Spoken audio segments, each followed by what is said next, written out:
बात यह है कि अलकायदा ट्रस्ट केस की समाअत जो है वो गुज़श्ता रोज थी, जिसमें क्या समाअत हुई आपके सामने ये है कि हमने बरीत की इस्तदा की हुई थी, उस बरीत की सदा को मंजूर नहीं किया गया। ये दरख्वास्त जो हमारी खारिज कर दी गई। अब बरीत की सदा क्यों की गई थी? वो इस वजह से की गई थी क्योंकि जितने गवाह पेश हुए हैं, ये आखिरी गवाह की भी मैं बात कर रहा हूँ, इसके ऊपर क्रॉस एग्जामिनेशन चल रहा है नैब की तरफ से, जो गवाह पेश किया गया है। तो तमाम जितने गवाह पेश हुए खान साहब या बीबी साहब के हवाले से किसी ने ₹1 का फाइनेंशियल बेनिफिट का जो है वो बयान नहीं दिया। उनके ऊपर कोई ऐसी गवाही नहीं दी जिसमें उन्होंने कहा हो कि जनाब आपने फाइनेंशियल बेनिफिट लिया, माली फायदा लिया। तो किसी ने कोई ऐसा स्टेटमेंट जो है नहीं दी। और जितनी एविडेंस हुई है, अगर ये केस कंक्लूड भी किया जाता है तो इसमें सजा नहीं हो सकती। तो इस वजह से बरीत की दरखास्त किसी जगह पर भी दी जा सकती है, तो बरीत की दरखास्त दी गई कि बरी किया जाए। नंबर 2 बात ये तो दरखास्त खारिज कर दी गई। अब जहां तक बात यह है कि खान साहब या बीबी साहब के हवाले से कहा जा रहा था कि देखें जी उन्होंने नैब तरमीम का फायदा लिया या लेंगे, कहां पर फायदा लिया? वो तो अभी भी जेल में, और उनका एक एक लम्हा जो है इस वक्त जो है इन केसेस के अंदर मैं आपके सामने रखना चाहूं कि खान साहब और बीबी साहबा तोशा खाना केस के अंदर एक लम्हे के लिए भी अगर उन्हें मजीद रखा जाता है उस फैसले के बाद, सुप्रीम कोर्ट के फैसले के बाद, तो वो गैर कानूनी था। लेकिन वो केसेस जो हैं वो फेस कर रहे हैं, और वो जाकर उन्होंने ये नहीं कहा कि जनाब आप उसके मद में जनाब हमें बिल्कुल क्लीन चिट दे दें, बल्कि इसमें बरीत की दरखास्त दी गई और जो तोशाखाना केस है उसमें जमानत की दरखास्त दी गई। तो वो फेस कर रहे हैं। और जहां तक तोशाखाना केस की बात है, उसमें जमानत की दरखास्तों के ऊपर जो है वो फैसला देने के लिए हमने इस्लामाबाद हाई कोर्ट से रजू किया। तो वो दरखास्त दायर हो चुकी है, जिसमें हमने सदा किया है कि जमानत की दरखास्तों के ऊपर फैसला जो है वो जल्द दिया जाए। अच्छा, उसमें भी हमने गुज़श्ता जो समाअत थी उसमें यही अदालत से सदा की कि जमानत की दरखास्तों के ऊपर फैसला दिया जाए। और दूसरी तरफ नैब के जो प्रोसिक्यूटर पेश हुए थे उन्होंने क्या कहा?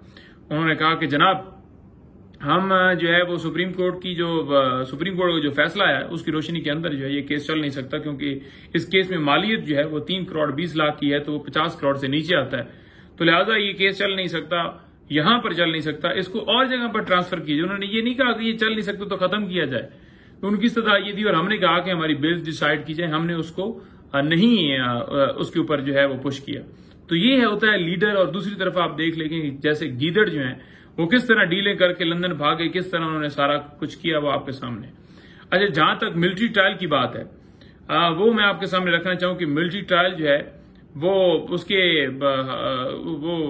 हवाले से जो बातें की जा रही थी कि खान साहब की कस्टडी जो है वो हैंड ओवर की जाएगी, तो उसके लिए पाकिस्तान तहरीक इंसाफ की लीगल टीम जो है वो कुछ कर नहीं रही। तो हमने इस्लामाबाद हाई कोर्ट से रजू किया था, वहां पर आज समाअत हुई है। अदालत ने सोमवार तक जो है वो जवाब जो है वो तलब कर लिया है कि आप आकर बताएं कि क्या आपका कोई आपने प्लान बनाया हुआ है या मजीद कोई इरादा रखते हैं। क्योंकि यहां पर आकर स्टेटमेंट दे दें कि हमारा इरादा नहीं, कल फिर ऐसा कर लें कि लेकर आ जाएं जी कि हम लेकर जाना चाहते हैं, तो वो जो है जाकर सारी गवर्नमेंट से तफसीलात लेकर जो उनके लॉ ऑफिसर्स हैं वो आकर अपनी जो है वो तफसीलात जो है वहां पर देंगे। अच्छा, चौथी बात यह है कि अच्छा मैं इसमें ये कह दूं कि सिविलियन का मिलिट्री ट्रायल जो है आइन के मुताबिक भी नहीं हो सकता, और उसमें काजी फैसल साहब कह चुके हैं कि आइनी तरमीम भी कर ली जाए तब भी सिविलियन का मिलिट्री ट्रायल नहीं हो सकता। लेकिन यहां पर आपको पता है कि 88 लोग इस वक्त भी मिलिट्री कस्टडी के अंदर हैं और उनका ट्रायल कंक्लूड किया जा चुका है। तो ये बिल्कुल गैर कानूनी है। और 1 साल से रिमांड के ऊपर उनके ऊपर तशद्दुद किया गया, सारा कुछ किया जा रहा है, टॉर्चर किया जा रहा है। कोई उनको फेयर हो सकता है, किसी की सजा ही न बनती, हो सकता है किसी की सजा 10 दिन हो, लेकिन वो 1 साल से बल्कि 1 साल से तो अब ऊपर हो चुका है टाइम, वो इस वक्त भी फिजिकल रिमांड के ऊपर है।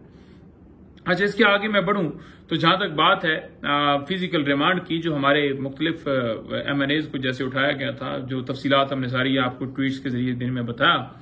अब उनका जो एक फैसला दिया गया था, उस फैसले को हमने इस्लामाबाद हाई कोर्ट के अंदर चैलेंज किया, तो उस फैसले को कलअदम करार दे दिया गया है। अब डेफिनेटली उसके अंदर जब वो फिजिकल रिमांड का फैसला कलअदम होता है तो फिर आप बेल्स की तरफ मूव करते हैं, तो बेल्स की तरफ मूव किया गया है। अब जहां तक बात ये रहेगी कि ये केसेस क्या हैं, तो पूरी दुनिया ने देखा कि किसी के ऊपर एटम बम डाल रहे हैं, किसी के ऊपर बंदूक डाल रहे हैं, कोई वक्की में मार रहा है, कोई पुलिस से छीन रहा है, लेकिन कोई इनके पास एविडेंस नहीं है। सिर्फ इनको तकलीफ ये है कि जल्द से इतना कामयाब क्यों हो गए और इनके ऊपर प्रेशर डाला जाए ताकि ये मोमेंटम जो बन गया उसे तोड़ा जाए।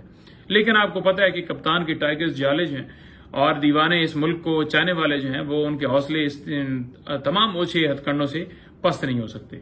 और आखिर में मैं ये कहूंगा कि उमर सुल्तान, हम आपको पता है कि खान साहब के साथ साथी थे, बड़ा उन्होंने वक्त दिया, बड़ा टाइम दिया, और उनको जिस तरह से पहले आपको याद होगा कि 18 मार्च जुडिशियल कम्प्लेक्स उनके ऊपर हमला हुआ था, मैं उस वक्त साथ था, पकड़ा था उनको और बड़े मारा था और बड़ा मुश्किल से हमने छुड़वाया था, जख्मी भी हो गए थे उस दिन। तो वो उनको उठा लिया गया, उनकी बाजियाबी के लिए इस्लामाबाद हाई कोर्ट में रजू किया गया। लेकिन आपको पता ही है कि यहाँ पर अदालतें जो हैं वो बेबस हैं, वो कहती रहती हैं कि पेश करें हुकूमत से रिपोर्ट। फिर भी चलो इस्लामाबाद हाई कोर्ट में जजेस जो हैं वो सख्त ऑर्डर करते हैं और फिर कहीं ना कहीं बरामद कर दिए जाते हैं। लेकिन ऐसा क्यों किया जा रहा है? अभी तक बरामद नहीं किया गया और काफी दिन हो गए हैं उनको गायब किया हुआ है, किसी कोर्ट ऑफ लॉ के अंदर पेश नहीं किया गया।